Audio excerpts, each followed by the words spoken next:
Assalamu alaikum students. Welcome to our YouTube channel. Today our topic is verb and its kind. As casual सबसे पहले हम verb की definition देखते हैं.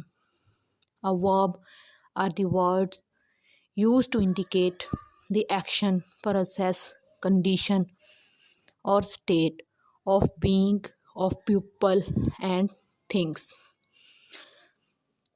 वो अल्फाज जो किसी चीज़ या शख्स के काम करने, अमल, हालत और कैफियत को ज़ाहिर करने के लिए इस्तेमाल हो उसे वर्ब कहते हैं. Verb is necessary to make a statement. किसी भी फ़िक्रे को बनाने के लिए वर्ब जो है उसकी हमें ज़रूरत होती है. For example, jump, is, right, become, ये हमारे पास क्या है? वर्ब है. अब देखें, for example, Ali Yeats rice. Yeats क्या है हमारे पास? वर्ब है. He likes swimming. लाइक्स क्या है हमारे पास? वर्ब है. There are two main kinds of verbs. Verbs की आगे दो काइंड्स हैं. वर्ब्स की मेन सिर्फ दो ही काइंड्स हैं, action verb, linking verb. Action verb को ही हम मेन वर्ब कहते हैं या लेक्सिकल वर्ब कहते हैं, और लिंकिंग वर्ब को ही हम हेल्पिंग वर्ब और ऑक्सिलरी वर्ब कहते हैं. हमारी ये जो हेल्पिंग वर्ब्स होती हैं, आगे फर्दर इसकी दो काइंड्स हैं जिसको हम टू बी फॉर्म या मॉडल्स कहते हैं. अब हम सबसे पहले अपने एक्शन वर्ब को देखते हैं कि एक्शन वर्ब है क्या. एक्शन वर्ब की definition: N action verb names an action. किसी भी काम के काम का जो नाम है ना उसको हम एक्शन कहते हैं. कोई भी काम जो हम करते हैं उसको हम क्या कहेंगे? एक्शन वर्ब कहेंगे. It may contain more than one word.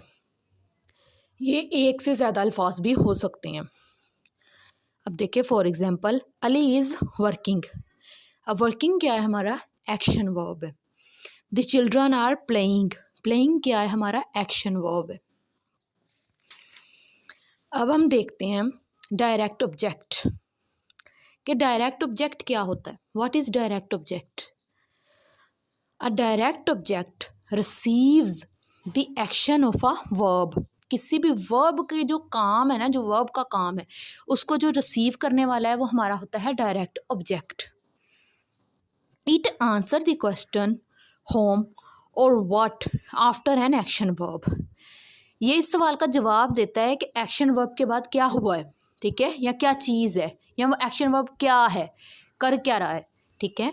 For example, Hamza paid the fees. ठीक है. तो पेड क्या है हमारे पास? हमारा एक्शन वर्ब है. तो हमज़ा ने पेड की. देखिए, हमज़ा पेड अगर होता तो हमज़ा ने क्या पे की है. ठीक है. तो फीस, दी फीस हमें क्या बता रही है कि हमज़ा ने फ़ीस पे की है. तो फीस हमारे पास यहाँ पे क्या है? डायरेक्ट ऑब्जेक्ट है जो हमारे हेल्पिंग वर्ब के बाद फ़ौरन आया है. ठीक है. Not all action verbs takes direct object. तमाम एक्शन वर्ब्स जो है ना उनका ज़रूरी नहीं है कि उनके पास एक्शन वर्ब भी हो. तमाम एक्शन वर्ब्स के पास डायरेक्ट ऑब्जेक्ट भी हो. कुछ एक्शन वर्ब्स ऐसी हैं जिनके पास डायरेक्ट ऑब्जेक्ट नहीं होता. सब्जेक्ट तो होता है लेकिन ऑब्जेक्ट नहीं होता. ठीक है. अब आपको डायरेक्ट ऑब्जेक्ट के बारे में बताने का मकसद ये था कि जो हमारे ट्रांजिटिव वर्ब और इनट्रांजिटिव वर्ब हैं उनकी डेफिनेशन डायरेक्ट ऑब्जेक्ट के क्लियर किए बगैर मुमकिन ही नहीं थी कि मैं आपको बता सकूं. तो ट्रांजिटिव वर्ब्स क्या हैं? अ transitive verb has a direct object. ऐसे वर्ब्स, ऐसे ट्रांजिटिव वर्ब्स वो ट्रांजिटिव वर्ब्स होते हैं जिनका डायरेक्ट ऑब्जेक्ट हो. ठीक है. जो डायरेक्ट ऑब्जेक्ट वाले वर्ब्स हैं उनको हम ट्रांजिटिव वर्ब्स कहते हैं, और जिनके पास डायरेक्ट ऑब्जेक्ट नहीं होता उनको हम क्या कहेंगे? Intransitive verbs. चलें, ट्रांजिटिव वर्ब की आप एग्जांपल देखें. ही प्लेज क्रिकेट. ठीक है. तो ये जो देखें, प्लेस क्रिकेट, क्रिकेट क्या है? डायरेक्ट ऑब्जेक्ट है, और प्लेस हमारे पास आ जाएगा ट्रांजिटिव वर्ब. ठीक है. एक्शन वर्ब के आगे हम फर्दर बात कर रहे हैं एक्शन वर्ब की आगे ट्रांजिटिव वर्ब और इनट्रांजिटिव वर्ब के बारे में.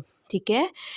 तो एक्शन वर्ब एक ऐसी एक्शन वर्ब को ही हम ट्रांसिटिव वर्ब और इंट्रांसिटिव वर्ब कहेंगे। कैसे कि अगर हमारे पास डायरेक्ट ऑब्जेक्ट होगा तो वो हमारा ट्रांसिटिव वर्ब होगा, और अगर हमारे पास डायरेक्ट ऑब्जेक्ट नहीं होगा तो वो हमारा इंट्रांसिटिव वर्ब होगा। ठीक है, ही प्लेज क्रिकेट में डायरेक्ट ऑब्जेक्ट है क्रिकेट और प्लेज है ट्रांसिटिव वर्ब।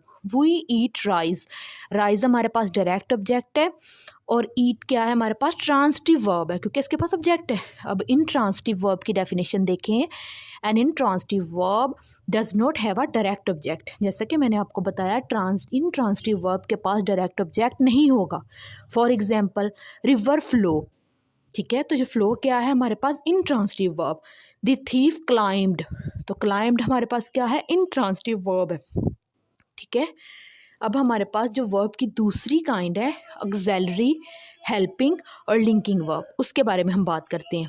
हेल्पिंग वर्ब, उसकी डेफिनेशन देखते हैं। These help the principal verb to form its tense, voice और मूड। वो फेल जो किसी दूसरे फेल के मिजाज और इसके ज़माने को जाहिर करे उसे हम हेल्पिंग वर्ब कहते हैं। हेल्पिंग वर्ब के बगैर हम किसी भी फ़िक्रे में ज़माने का पता नहीं कर सकते। हेल्पिंग वर्ब हमें टाइम और ज़माने के बारे में बताते हैं। ठीक है, हमारे पास ज़माने कितने हैं, हमारे पास 3 ज़माने हैं, प्रेजेंट, पास्ट, फ्यूचर। और इसके बारे में हमें कोई भी फ़िक्रा हमारे पास हो, हमें नहीं पता चलेगा हेल्पिंग वर्ब के बगैर कि ये प्रेजेंट का है, पास्ट का है या फ्यूचर का है। तो हेल्पिंग वर्ब हमारे किसी भी स्टेटमेंट में बहुत ज़रूरी होते हैं हमें टाइम बताने के लिए। A helping verb connects the subject of a sentence with a noun or adjective in the predicate. Helping verbs जो हैं हमारे सब्जेक्ट को नाउन और एडजेक्टिव के साथ जोड़ते हैं। ठीक है, तो जो देखें हेल्पिंग वर्ब, जो भी हेल्पिंग वर्ब्स हैं हमारे सब्जेक्ट को जब जोड़ते हैं तो प्रेडिकेट के साथ जोड़ते हैं। प्रेडिकेट में क्या होगा, या तो नाउन होगा या क्या होगा एडजेक्टिव। तो फिर अगर नाउन होगा तो वो नाउन प्रेडिकेट कहलाएगा, अगर एडजेक्टिव होगा तो वो एडजेक्टिव प्रेडिकेट कहलाएगा। तो आगे हम देखते हैं प्रेडिकेट नाउन क्या है और प्रेडिकेट एडजेक्टिव क्या है, इसकी डेफिनेशन देखते हैं। A predicate noun is a noun that follows a helping verb and tells what the subject is. Predicate noun जो है वो हमारे नाउन को फॉलो करेगा। ठीक है, हेल्पिंग वर्ब के साथ हमारे नाउन को फॉलो करेगा, ऐसा नाउन है, और हमें सब्जेक्ट के बारे में बताएगा कि हमारा सब्जेक्ट क्या है। For example I am a teacher. ठीक है, तो इसमें जो टीचर है वो क्या है, प्रेडिकेट नाउन है, और एम क्या है, helping verb. The winner is Ali, is क्या है, हेल्पिंग वर्ब है, और अली क्या है, प्रेडिकेट नाउन है। इज हमारे सब्जेक्ट को प्रेडिकेट नाउन के साथ जोड़ रहा है, हेल्पिंग वर्ब। ठीक है, अब प्रेडिकेट एडजेक्टिव देखें। A predicate adjective is an adjective that follows a helping verb. Predicate adjective वो एडजेक्टिव हैं जो हेल्पिंग वर्ब को फॉलो करते हैं, and tells what this subject is like, और बताते हैं कि हमारा सब्जेक्ट क्या लाइक करता है। ठीक है, for example wall is purple.